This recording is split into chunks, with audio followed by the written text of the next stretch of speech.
Right, this is video 5 for module 13. We've talked an awful lot about an awful lot of stuff about atoms and the structure of your nucleus, drawing Bohr models. We've talked about strong force and weak force, radioactivity, alpha, beta, gamma decay. Today we're going to talk about the dangers of radioactivity, something you've probably heard a lot about, things being radioactive and how dangerous they are. So let's talk in seriousness about what that actually means. So God created our bodies so that our cells are expecting to die.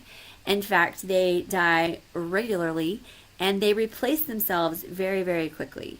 So our bodies were actually made to live in a world where there's radioactivity going on, where the expectation that they're going to come across something that's going to damage them and they're going to die happens all the time. So when you're out in the sunlight and UV rays from the sun hit you, it kills off some of your cells. And those cells die, and your body replaces them very, very quickly, in fact. So when you get a sunburn, you have damaged your cells using natural radioactivity that is out there in our world. There's no way you can get away from it. It's everywhere. It's all around you.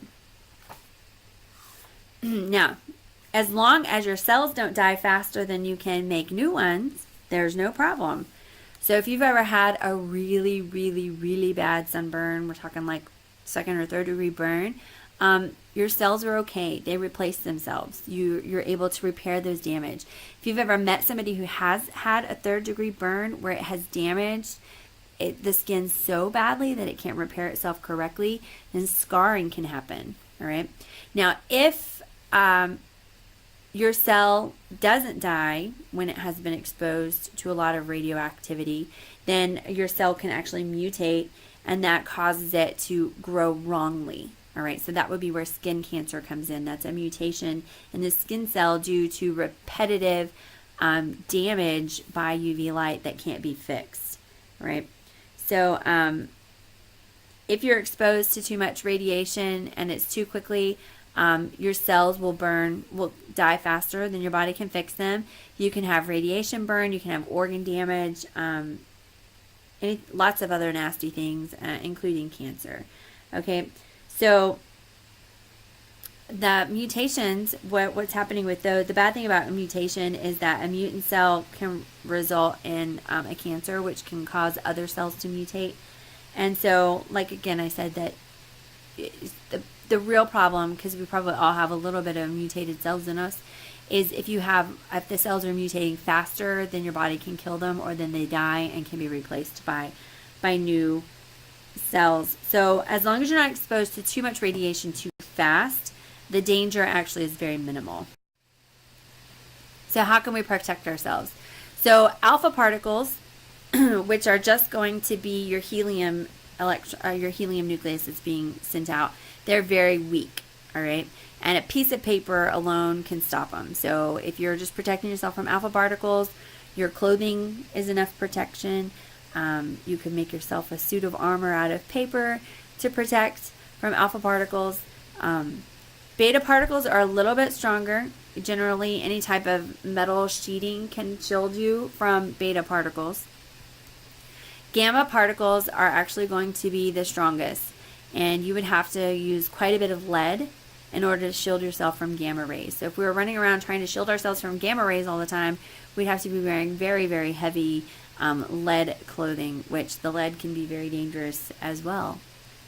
So what a shielding does is it blocks the radiation before it hits you, to keep yourself protected. Now, if you've ever gone to get x-rays, usually they have those, say you go to the dentist and you're going in to have dental x-rays. They put that covering on you that is really heavy. That would be lead covering, just to try to protect your organs and the majority of what's important in you away from exposure of the radiation from having the x-rays done. So distance can also protect you, so you can either block it or be far away from it. So the further you are away from the source of the radiation is also protection for you. Now, if you have a sample of a radioactive isotope, that sample is going to have what we would call a half-life. And that's the time it takes for half of the original sample to go away completely. And half-lives are dependent on the type of isotope that it is, how long your half-life is. So they don't decay at the same rate.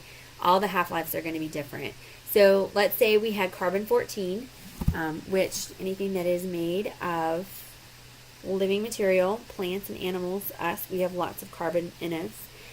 When carbon exchange stops happening between like an animal, a plant, or a person and the atmosphere, because we're consistently breathing in and out, exchanging carbon with the atmosphere, then once that exchange stops because the organism has died, then that carbon-14 will start to break down.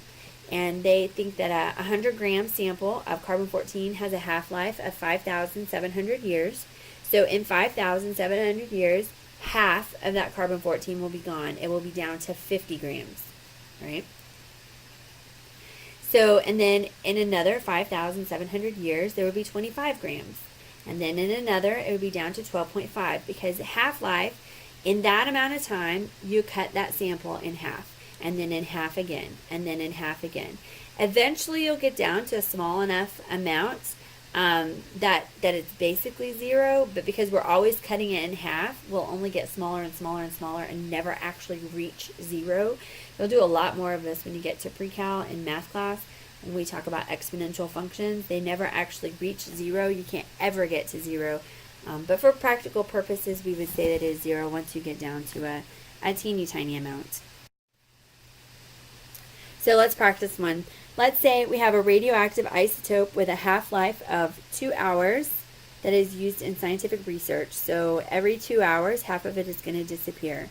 If we start with 1,000 grams of the isotope, how much will be left in 8 hours?